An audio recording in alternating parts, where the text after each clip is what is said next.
تاکہ اللہ تعالیٰ دنیا کو ایک مثال دے سکے کہ دیکھو عربز ایک سویلائزیشن بن گئی تو تم لوگ جو بھی قرآن کو اڈاپٹ کرے گا, جو بھی قرآن کو اپنی لائف میں امپلیمنٹ کرے گا, وہ اس کے ساتھ یہی ہوگا جو عربز کے ساتھ ہوا, یعنی اس سے یہی والی عزت ملے گی. اب تھوڑی سی بات کر لیتے ہیں حضرت عبداللہ حضرت آمنہ کی اور برتھ کی رسول اللہ صلی اللہ علیہ وسلم کی.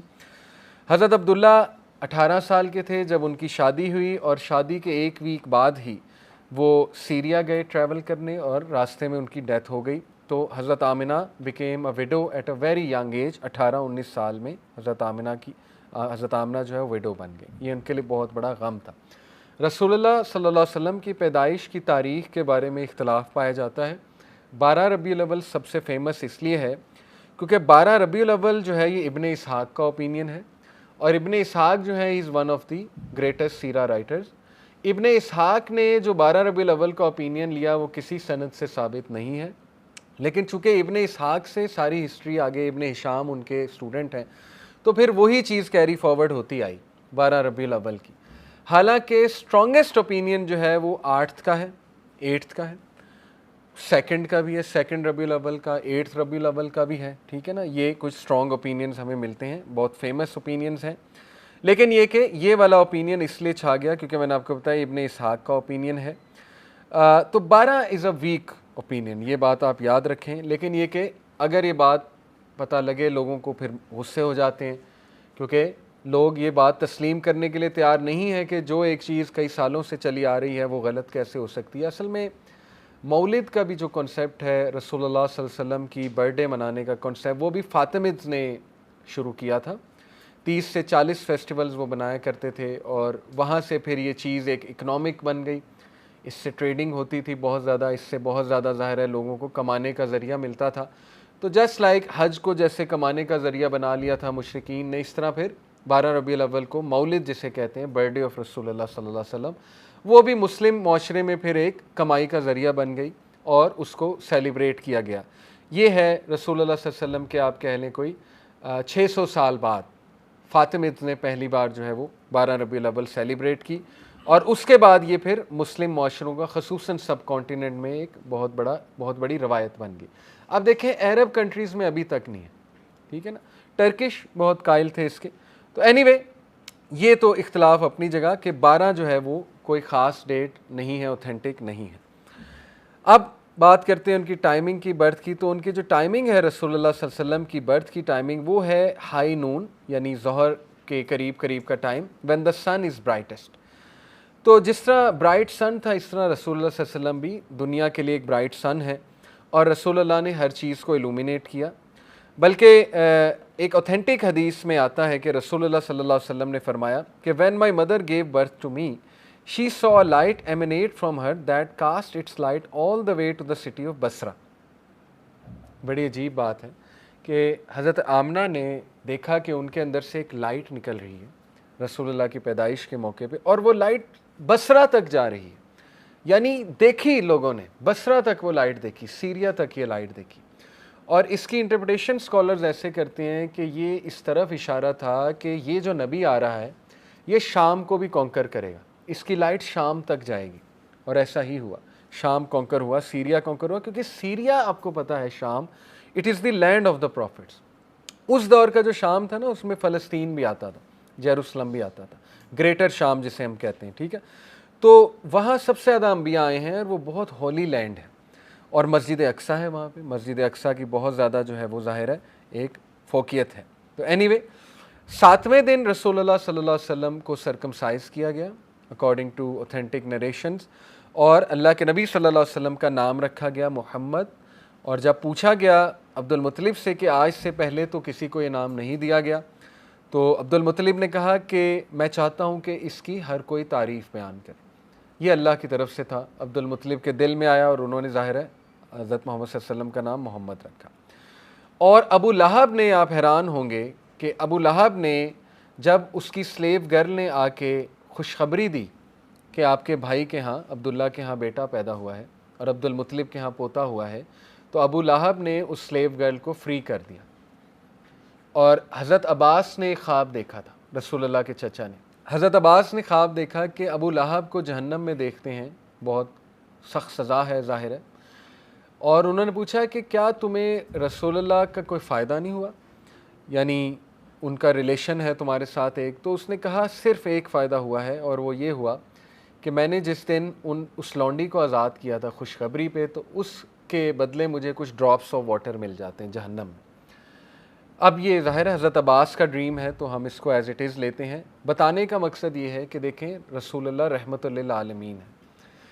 جس نے بھی رسول اللہ صلی اللہ علیہ وسلم کو ایکسیپٹ کیا, جس نے بھی کچھ کیا اللہ کے نبی صلی اللہ علیہ وسلم کے لیے, اس کو اللہ تعالیٰ نے کچھ نہ کچھ ظاہر ہے ریلیف دیا. کوئکلی ڈسکس کر لیتے ہیں کہ رسول اللہ صلی اللہ علیہ وسلم کی برتھ اور اس کے برتھ کے بعد ارلی چائلڈہڈ کے کیا دن تھے. سب سے پہلے یہ کہ اللہ کے نبی صلی اللہ علیہ وسلم کو فاسٹر کیا ظاہر ہے حلیمہ سعدیہ نے, اور یہ عربس کی روایت تھی کہ وہ اپنے بچوں کو بھیجا کرتے تھے صحرا میں. اس کی بہت سی ریزنز بیان کی گئی ہیں, میں آپ کو کوئکلی بتاتا ہوں. سب سے پہلی ریزن یہ ہے کہ they wanted the child to be raised in a pure and healthy environment. اس ٹائم پہ جو چائلڈ انفینٹ مورٹیلٹی تھی وہ بہت ہائی تھی, بچوں کی ڈیتھس ہو جاتی تھی, تو ان کی کوشش تھی ان کو پیور انوائرمنٹ میں بھیجا جائے, تو اس لیے بھیجتے تھے. دوسری وجہ یہ کہ they wanted to build stamina and they wanted to raise their child in a harder environment, کیونکہ گاؤں کی زندگی ذرا ہارڈر ہے, اسٹیمنا بلڈ ہوتا ہے اور نیچر کے قریب ہے. تو وہ بڑے عقل مند تھے, وہ اپنے بچوں کو بھیج دیا کرتے تھے گاؤں میں. تیسرا یہ کہ یہ جو ٹرائبس تھے, اسپیشلی یہ جو ٹرائب ہے بنی سعد ابن بکر, حلیمہ سعدیہ اس ٹرائب کی تھی. بنی سعد ابن بکر کے بارے میں مشہور تھا کہ ان کی عربک انتہائی فلوئنٹ ہے, انتہائی فلوئنٹ. تو اپنے بچوں کو وہ اس لیے بھی بھیجتے تھے کہ وہ عربی میں انتہائی فلوئنٹ ہو جائیں. اور پھر حلیمہ سعدیہ کی سٹوری ہم سب کو پتہ ہے. حلیمہ سعدیہ آئیں مکہ میں کوئی بچہ ڈھونڈنے کے لیے جن کو دودھ پلا سکیں. ان کے فیملی کے پاس پیسے نہیں تھے, ان کے خامد پور تھے, پیسے چاہیے تھے. ایلیٹ قریش کی عادت تھی کہ وہ بچوں کو دودھ پلایا کرتے تھے ان سے, مختلف جو یہ ہوتی ہیں دودھ پلانے والی. تو حلیمہ سعدیہ اپنی وہ کولیگس کے ساتھ نکلی, خواتین کے ساتھ, انہیں کوئی نہ ملا اور وہ بڑا دکھی ہوئیں. حالانکہ رسول اللہ صلی اللہ علیہ وسلم کے گھر وہ آئیں, انہیں آفر بھی ہوا, لیکن اس ٹائم انہوں نے قبول نہیں کیا. انہوں نے کہا یہ تو آرفن ہے. تو مشہور تھا کہ آرفن ایک بچہ ہے, تو لیکن اس کو کسی بھی دائیا نے نہیں لیا, کیونکہ انہوں نے کہا کہ اس کا تو باپ ہی نہیں زندہ, تو اس نے کہا ہمیں ان سے اتنے پیسے ملنے. بہرحال ان کے ہسبینڈ نے جب انہیں دکھی دیکھا تو کہا کہ تم غمزدہ نہ ہو, تم ایسا کرو اس آرفن بچے کو دودھ پلاؤ, ہو سکتا ہے اللہ اس کی بدولت ہمیں بہت دے. اب یہ شو کرتا ہے کہ وہ لوگ دل کے اچھے تھے, پیسے کا فکر نہیں کی, بلکہ انہوں نے کہا کہ آرفن کو دودھ پلاتے ہیں. بہرحال انہوں نے آرفن کو دودھ, رسول اللہ صلی اللہ علیہ وسلم کی بات ہو رہی ہے, اور پھر جیسے ہی رسول اللہ صلی اللہ علیہ وسلم کو انہوں نے دودھ پلانا شروع کیا اور لیا, تو انہوں نے میریکلز ہوتے دیکھے. ان میریکلز میں سے چند ایک میریکلز میں آپ کو بتاتا ہوں کہ there was an old got they had, جس نے ملک دینا بند کر دیا تھا. جیسے ہی رسول اللہ صلی اللہ علیہ وسلم ان کے ٹینٹ میں آئے, اس نے اتنا دودھ دینا شروع کر دیا کہ وہ حیران رہ گئے. دوسرا انہوں نے ایک میریکل یہ دیکھا کہ ان کے پاس ایک کیمل تھا, بہت ہی سست, چلتا ہی نہیں تھا. جیسے ہی رسول اللہ صلی اللہ علیہ وسلم کو اس پہ بٹھایا گیا حلیمہ سعدیہ کی گود, تو وہ ایسے بھاگنے لگ گیا کہ لوگ حیران رہ گئے کہ اس میں جان کہاں سے آ گئی. نہ صرف یہ, حلیمہ سعدیہ نے اپنے گھر کے باہر جو باغات تھے ان میں پھول کھلتے دیکھے, ان میں گروتھ ہوتی دیکھی, اور ایون پانی بہتا دیکھا. یعنی رزق بھی بڑھ گیا حلیمہ سعدیہ کے ہاں. تو ظاہر ہے اس سے بہت سے پوائنٹس اخذ ہوتے ہیں. ایک تو یہ کہ آرفن جو ویژن تھا نا ان کا, جو سوچ تھی ان کی. دوسرا پوائنٹ یہ ثابت ہوتا ہے, بڑا امپورٹنٹ پوائنٹ ہے, علماء یہ کہتے ہیں کہ سوچیں جس نبی کی صرف موجودگی سے ایک گھر میں برکت آ جاتی ہے اور اس طرح کی چیزیں دیکھنے کو ملتی ہیں, تو اس نبی کی ٹیچنگز جو اڈاپٹ کرے گا, اس نبی کا لائف سٹائل جو اڈاپٹ کرے گا, تو اس کا گھر کیسا ہو جائے گا.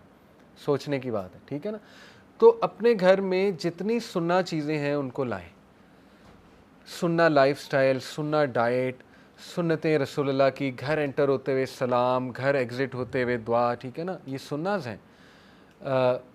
جتنی دعائیں آپ کو آتی ہیں, رات سوتے ہوئے دعائیں, برتن ڈھک کے سونا وغیرہ وغیرہ, جب آپ سناز پہ ریسرچ کرنے جائیں گے تو you will find a whole new world, کہ کتنی سناز ہیں جو ہمیں پتہ ہی نہیں ہے.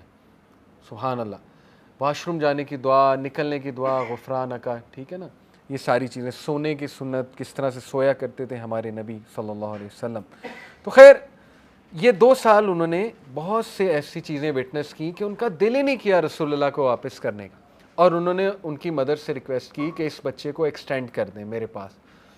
تو ان کی مدر نے یہ ریکویسٹ قبول کی. اب جو واقعہ آتا ہے بڑا انٹرسٹنگ، وہ یہ کہ رسول اللہ صلی اللہ علیہ وسلم جب 4 سال کے تھے اور اپنے بہن بھائیوں کے ساتھ کھیل رہے تھے، جو ان کے فاسٹر بردرز اینڈ سسٹرز تھے، جن میں شیمہ ان کی بہن تھی، حضرت حلیمہ کی بیٹی تھیں، تو کیا دیکھا انہوں نے کہ جبرائیل علیہ السلام آئے اور children got scared and ran away but the prophet stood his ground. This shows کہ پروفٹ صلی اللہ علیہ وسلم بچپن سے بریو تھے. جبرائیل نے رسول اللہ کو لٹا لیا اور دنیا کی پہلی ہارٹ سرجری، ظاہر ہے یہاں سے چیرا. انس بن مالک کہتے ہیں کہ 60 سال کی عمر میں رسول اللہ صلی اللہ علیہ وسلم کے یہاں پر میں نے وہ نشان دیکھا. اگر اللہ چاہتے تو یہ نشان ریموو کر دیتے، لیکن وہ نشان موجود تھا. ہارٹ سرجری پراپر، ظاہر ہے ہارٹ نکالا، اس دل کو دھویا اور زمزم سے دھویا، اور اس دل میں سے ایک بلیک پورشن نکالا اور اس کو تھرو کر دیا. اب علماء کہتے ہیں بلیک پورشن کیا ہوتا ہے. دیکھیں حدیث میں آتا ہے کہ جب بھی کوئی بچہ پیدا ہوتا ہے ابن آدم کا، شیطان اسے پرک کرتا ہے، شیطان اسے تنگ کرتا ہے، وہ بچہ روتا ہے. شیطان اس کو آہستہ آہستہ انفلوئنس کرتا ہے، اور وہ جو شیطان کا انفلوئنس ہے نا، وہ یہ بلیک سپاٹ ہے ہارٹ میں. یعنی جتنا اس کی زندگی میں شیطان کا انفلوئنس ہے وہ یہاں پر بلیک سپاٹ میں ہوتا ہے. اب یہ میڈیکل سائنس کی نظر سے دیکھیں گے تو ظاہر ہے آپ کو بلیک سپاٹ نہیں ملے گا، لیکن ظاہر ہے medical science is not all that is there. تو بہرحال یہ بلیک سپاٹ نکالا گیا رسول اللہ صلی اللہ علیہ وسلم کا، اور دیٹس وائی رسول صلی اللہ علیہ وسلم had the most purest of heart. یعنی شیطان کے انفلوئنس سے انہیں بچایا گیا. شیطان انفلوئنس نہیں کر سکتا ہمارے نبی کو. اس سے یہ مت سمجھیے گا کہ چونکہ ان کا بلیک سپاٹ نکال لیا گیا اس لیے وہ اچھے تھے. نہیں، اللہ کے نبی اچھے تھے اور اچھا بن کے دکھایا انہوں نے. وہ ہمارے لیے اسوائے حسنہ ہیں. کوئی یہ بھی کہہ سکتا ہے کہ وہ ہمارے لیے اسوائے حسنہ کیسے ہیں، ان کا تو اسپاٹ نکال لیا. ایسی بات نہیں ہے. یہ اسپاٹ ہے شیطان کے انفلوئنس کا اسپاٹ، یاد رکھیں، ٹھیک ہے. باقی اللہ کے نبی صلی اللہ علیہ وسلم جو ہیں، وہ جو انہوں نے کیا، اسی لیے اللہ نے بھی انہیں پریز کیا کہ اے نبی آپ تو جو اخلاق ہے آپ کا وہ تو تعریف کے قابل ہے. سورہ قلم ہے، ٹھیک ہے نا، اس میں اللہ نے کہا کہ تم تو ایک اعلیٰ اخلاق پر فائز ہو. اللہ جس کے اخلاق کی تعریف کر رہا ہے تو اس کا مطلب وہ بندہ نیچرلی ایسے اخلاق کا ہے. تو اینی وے اسی طرح ایک اور حدیث میں آتا ہے، نبی صلی اللہ علیہ وسلم نے فرمایا کہ جب ابن آدم کا بچہ پیدا ہوتا ہے، شیطان اپنا ایک خلیل اس کے ساتھ اٹیچ کر دیتا ہے، قارین. تو صحابہ نے ہمت کر کے پوچھ لیا کہ اللہ کے نبی آپ کے ساتھ بھی ہے. اور وہ جو خلیل ہوتا ہے، یعنی وہ جو قرین ہوتا ہے، وہ نیگیٹیولی انفلوئنس کرتا ہے انسان کو، اس کی خون کی رگوں میں، اور اس کی رگوں میں خون کی طرح دوڑتا ہے، اس کو وسوسے ڈالتا ہے. تو اللہ کے نبی صلی اللہ علیہ وسلم نے کہا کہ میرے ساتھ بھی ہے، لیکن وہ میرا تابع ہو چکا ہے، اب وہ مجھے صرف نیکی کا حکم دیتا ہے. سبحان اللہ. یہ ہے اللہ کے نبی صلی اللہ علیہ وسلم نے قرین کے بارے میں بتایا. تو اینی وے ایک یہ واقعہ. دوسرا، جب اللہ کے نبی صلی اللہ علیہ وسلم کو معراج کے سفر پہ لے جایا گیا تو تب بھی ان کا دل زمزم سے دھویا گیا. اس کی ریزن ابن القیم یہ بیان کرتے ہیں کہ جو چیز رسول اللہ دیکھنے جا رہے تھے وہ کوئی عام آدمی برداشت نہیں کر سکتا تھا. وہ ایسی عجیب و غریب چیزیں تھیں کہ عام آدمی نے ویسے بے ہوش ہو جانا تھا. ظاہر ہے اسپیس ٹریول اور جس سپیڈ پہ، اور پھر جو سدرۃ المنتہا کو دیکھنا کوئی آسان بات ہے. کتنی وہ عجیب چیز ہے سدرۃ المنتہا. کلرز چینج کر رہا تھا سدرۃ المنتہا، اور رسول اللہ صلی اللہ علیہ وسلم نے بتایا باقاعدہ اس کے ایسے کلرز تھے آج تک نہیں دیکھے. پھر کیا کیا اللہ کے نبی نے دیکھا. اینی وے تو بہرحال ان کے جو فوسٹر بردر تھا اور شیمہ، انہوں نے یہ دیکھا کہ رسول اللہ کے ساتھ ایسا ہوا ہے. وہ چیخ کے بھاگ گئے کہ انہوں نے شاید کہا کوئی قتل کر رہا ہے شخص رسول اللہ کو. حلیمہ سعدیہ نے بھی یہی سمجھا. واپس آئے تو دیکھتے ہیں رسول اللہ زمین پر پڑے ہوئے، اٹھ گئے. ان کا فیس پیل تھا لیکن کوئی چیخ چلا نہیں رہے تھے. یعنی یہ اگین بہادری شو کرتا ہے ان کی. لیکن اس کے بعد حلیمہ سعدیہ نے کہا کہ اب میں اس بچے کو واپس کر دوں، کیونکہ ان کے ذہن میں یہ آیا کہ پتہ نہیں اس کو کوئی اس طرح مار نہ دے. ان کو تو نہیں پتا تھا حضرت جبرائیل ہے، انہوں نے کہا پتہ نہیں کسی نے اٹیک کیا. پھر انہوں نے حضرت محمد صلی اللہ علیہ وسلم کو واپس کر دیا، اور اللہ کے نبی صلی اللہ علیہ وسلم اپنی والدہ کے پاس چلے گئے. اور اللہ کے نبی صلی اللہ علیہ وسلم کی والدہ 6 سال میں ابوا ایک جگہ تھی وہاں پر وفات پا جاتی ہیں، جب وہ انہیں یثرب لے جا رہی تھی رشتہ داروں سے ملوانے. کیونکہ رسول اللہ کی گریٹ گرینڈ مدر کہاں سے؟ حضرت ہاشم کی بیوی یثرب سے, اور ان کے خاندان میں سے کون ہیں جہاں اونٹنی رکتی ہے؟ ابو ایوب انصاری. ٹھیک ہے, یہ اللہ کا پلان ہے. تو ابوا ایک بار صحابہ کہتے ہیں کہ اللہ کے نبی صلی اللہ علیہ وسلم گھر سے باہر نکلے, ہم بھی ساتھ تھے, تو اچانک اللہ کے نبی صلی اللہ علیہ وسلم دور کہیں گئے اور ایک قبر کے پاس جا کے اتنا روئے کہ صحابہ کہتے ہیں کہ ہم نے آج تک ہم اپنے نبی کو اتنا نہیں روتے دیکھا. اتنا روئے کہ ان کی داڑھی تر ہو گئی, گیلی ہو گئی. اور صحابہ کہتے ہیں کہ ہم بھی رونے لگ گئے. سبحان اللہ. صحابہ اللہ کے نبی کو اتنا فالو کرتے تھے کہ انہوں نے جب دیکھا ہمارے نبی رو رہے ہیں تو وہ بھی رونے لگ گئے. اور پھر اللہ کے نبی صلی اللہ علیہ وسلم نے بتایا یہ میری والدہ کی قبر ہے, اور وہ اپنی والدہ کو بہت مس کر رہے تھے. یعنی آپ ان کا غم چیک کریں اللہ کے نبی صلی اللہ علیہ وسلم کا. اور اللہ کے نبی نے کہا کہ میں نے اجازت لی اللہ سے کہ اللہ مجھے اجازت دے اپنی والدہ کی قبر وزٹ کرنے کا. تو انہوں نے کہا کہ آج سے پہلے میں تمہیں منع کرتا تھا تمہارے ریلیٹیوز کی قبر وزٹ کرنے کے لیے کیونکہ شرک کا خطرہ تھا, لیکن اب یہ کہ اللہ نے مجھے اجازت دے دی ہے کیونکہ عقیدے اسٹرانگ ہو گئے. ٹھیک ہے نا, جب عقیدے اسٹرانگ ہو گئے تو now you can go and visit. تو یہاں سے اجازت ہے قبروں کو وزٹ کرنے کی, لیکن عورتوں کے لیے منع ہے, مردوں کے لیے جائز ہے قبروں کو وزٹ کرنا اپنے ماں باپ کی, اور یہ سارا جا سکتے ہیں. اسی طرح ایک اور بڑا انٹرسٹنگ واقعہ ہے. 54 سال بعد جب رسول اللہ 58 ایئر اولڈ تھے, بیٹل آف حنین میں جب تمام قبائل رسول اللہ کے ہاتھ پہ بیعت کرنے آئے تو یہ جو ہے بنو سعد بن بکر بھی آیا. اور بنو سعد بن بکر جب آیا تو ایک خاتون صحابہ کو اونچی کہہ رہی تھی کہ میرا بھائی, میں نے اپنے بھائی کے پاس جانا ہے. تو صحابہ اتنا حیران ہوئے کہ تیرا کون بھائی ہے؟ اس نے کہا یہ رسول اللہ میرے بھائی ہیں. تو یہ شائمہ تھی, اور شائمہ نے رسول اللہ صلی اللہ علیہ وسلم کو کہا, رسول اللہ نے پوچھا نا ہاؤ ڈو آئی نو کہ آپ شائمہ ہیں؟ تو انہوں نے اتنی مزے کی بات کی, انہوں نے کہا کہ آپ نے مجھے چکی کاٹی تھی یہاں, وہ ابھی تک نشان میرے موجود ہیں. تو رسول اللہ صلی اللہ علیہ وسلم مسکرائے, انہوں نے کہا یہ شائمہ ہی ہے. آپ دیکھیں کس طرح کے یہ واقعات ہوں گے, کیا وہ سین ہوگا کہ رسول اللہ اپنی جو فاسٹر سسٹر کو مل رہے ہیں. اس کے بعد جو ہے وہ شائمہ نے جا کے گھر بتایا تو حلیمہ سعدیہ اور ان کے ہسبینڈ آئے. اینڈ یو وانٹ بلیو کہ اللہ کے نبی نے حلیمہ سعدیہ کو کیسے ویلکم کیا. اللہ کے نبی صلی اللہ علیہ وسلم کھڑے ہو گئے اور اپنی چادر رکھ دی حلیمہ سعدیہ کے سامنے, اور حلیمہ سعدیہ کو وہاں پر بٹھایا اللہ کے نبی صلی اللہ علیہ وسلم. اور تاریخ میں آتا ہے کہ حلیمہ سعدیہ نے اسلام قبول کیا, اور حلیمہ سعدیہ بہت روئیں رسول اللہ صلی اللہ علیہ وسلم کو دیکھ کے, بہت ایموشنل ہوئیں. یعنی وہ سوچ بھی نہیں سکتی تھی کہ میں نے ایک نبی کو دودھ پلایا. سوچیں اللہ نے ان سے کیا کام لیا ہے. تو یہ بڑا ہی میں سمجھتا ہوں انٹرسٹنگ واقعہ ہے کہ اللہ کے نبی اور یہاں سے یہ بات ثابت ہوتی ہے کہ دیکھیں اپنے بڑوں کو عزت دیں. حلیمہ سعدیہ مسلمان نہیں تھیں. یہاں سے یہ بھی ثابت ہوتا ہے کہ نان مسلم کو عزت دینی چاہیے اگر وہ اچھا انسان ہے. ٹھیک ہے نا, نان مسلم کو ہم اپنا دشمن نہ سمجھیں. اللہ کے نبی صلی اللہ علیہ وسلم نے مطعم بن عدی کے بارے میں فرمایا, مطعم بن عدی مشرک تھا, شرک پر مرا ہے. اللہ کے نبی نے جنگ بدر میں کہا کہ اگر مطعم زندہ ہوتا اور ان پریزنرز کو کہتا فری میں چھوڑ دو تو میں چھوڑ دیتا. اتنی عزت کرتے تھے مطعم بن عدی کی, کیونکہ مطعم بن عدی وہ شخص ہے جس نے اللہ کے نبی کو طائف کے واقعے کے بعد بہت سپورٹ کیا, مطعم بن عدی نے. ٹھیک ہے نا, تو کئی ایسے نان مسلمز ہوتے ہیں جو صحیح کاز کو سپورٹ کرتے ہیں, لیکن یہ کہ ان کی قسمت میں اسلام نہیں ہوتا. تو ہمیں یہ حکم ہے کہ ہم ان کی عزت کیا کریں, ہم ان کو بالکل بھی یہ نہ سمجھیں کہ یہ لوگ تو بس ایسے ہی ہیں. یہ واقعات ہیں کچھ.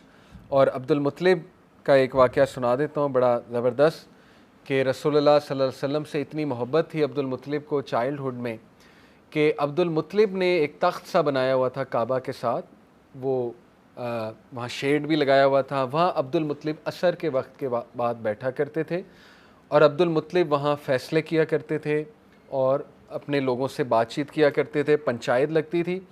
اس جو تخت ٹائپ جگہ تھی کوئی بھی نہیں وہاں بیٹھ سکتا تھا, ایون ان کے بیٹے بھی نہیں بیٹھ سکتے تھے. لیکن ایک بار اللہ کے نبی صلی اللہ علیہ وسلم جب بہت چھوٹے تھے وہاں آ کر بیٹھ گئے, تو لوگوں نے اللہ کے نبی کو ہٹانا شروع کیا. تو عبد المطلب نے کہا کہ نہ ہٹاؤ, میرا یہ بیٹا یہاں بیٹھ سکتا ہے. یعنی عبد المطلب کو اتنی محبت تھی رسول اللہ صلی اللہ علیہ وسلم سے, اینڈ ہی ریکگنائز رسول اللہ کہ یہ اسپیشل ہے یہ بچہ. انہوں نے کہا میرا یہ بیٹا یہاں بیٹھ سکتا ہے, یہ اس کا حقدار ہے.